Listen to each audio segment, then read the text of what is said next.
आज हम पढ़ेंगे चैप्टर नंबर 7 स और म और न का प्रयोग। यह सेम चैप्टर है त वर्ग का प्रयोग।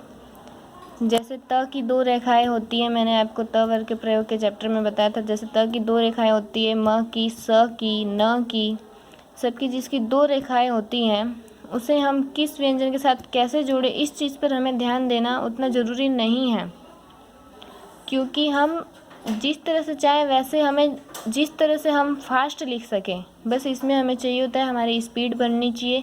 हमें सब याद होना चाहिए कि किस चीज़ को कैसे जोड़ना है, कैसे लिखना है, किस चीज़ को हम क्या पढ़ेंगे, ये बस पता होना ज़रूरी होता है।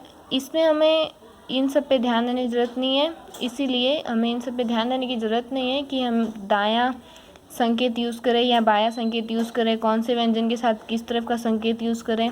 ये आप कोई भी यूज़ कर सकते हैं, ये आपका कोई गलत नहीं होगा।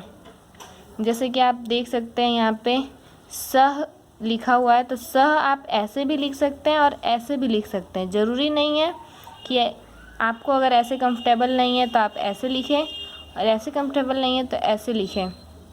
ये कोई ज़रूरी नहीं है कि आपको यही लिखना है तो लिखना है। ह आप ऐसे भी बना सकते हैं या ऐसे भी बना सकते हैं। स के साथ क ऐसे भी बना सकते हैं। अगर आप स ऐसे बना रहे हैं तो उसके साथ क डायरेक्ट भी जोड़ सकते हैं। जैसे कि मैं आपको एक दो एग्जांपल बता देती हूँ। जैसे हम लिख रहे हैं सक, तो हम स ऐसे लिख के डायरेक्ट क भी ऐसे जोड़ सकते हैं, ताकि हमें स्पीड में लिखने में कोई दिक्कत नहीं हो। या फिर हम ऐसे लिख के भी ऐसे लिख सकते हैं।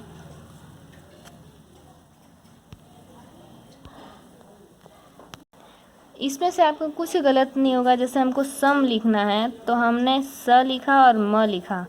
हम ऐसे लिख के ऐसे भी लिख सकते हैं सम, और ऐसे लिख के ऐसे भी सम लिख सकते हैं। हमें सन लिखना है तो स लिखा, न लिखा, चाहे स लिख के ऐसे लिख के कट कर सकते हैं, चाहे स लिख के ऐसे लिख सकते हैं सन। ये हमें कोई ज़रूरी नहीं है कि हमें न के साथ दाईं तरफ का ही स यूज़ करना है या न के साथ बाएं तरफ का ही म यूज़ करना है। ये कोई ज़रूरी नहीं है। इसीलिए फिर भी अगर आपको इस चैप्टर में कोई दिक्कत हो रही हो या कुछ हेल्प चाहिए हो तो प्लीज़ मुझे कमेंट करें। मैं इसे पूरे चैप्टर को, पूरे रूल को एक तरह से आपको समझा के बता दूँगी।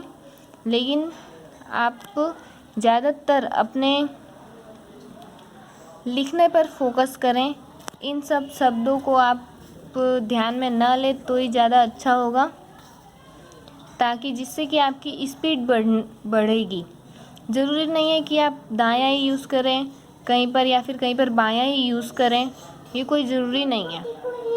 आपकी जैसी इच्छा हो आप वो यूज़ कर सकते हैं। ये हमें रूल के हिसाब से पढ़ने की कोई ज़रूरत नहीं है, क्योंकि अगर आप इसका एग्ज़ाम भी देते हैं तो उसमें भी रूल के हिसाब से नहीं दिया जाता है कि आपको दाहिना लिखना चाहिए या बायां लिखना चाहिए। आपको जैसी इच्छा आप वैसे लिख सकते हैं। थैंक यू दोस्तों। अगर मेरी वीडियो अच्छी लगे तो प्लीज़ मेरे चैनल को सब्सक्राइब करें, वीडियो को लाइक करें, शेयर करना, कमेंट करना ना भूलें। Thank you.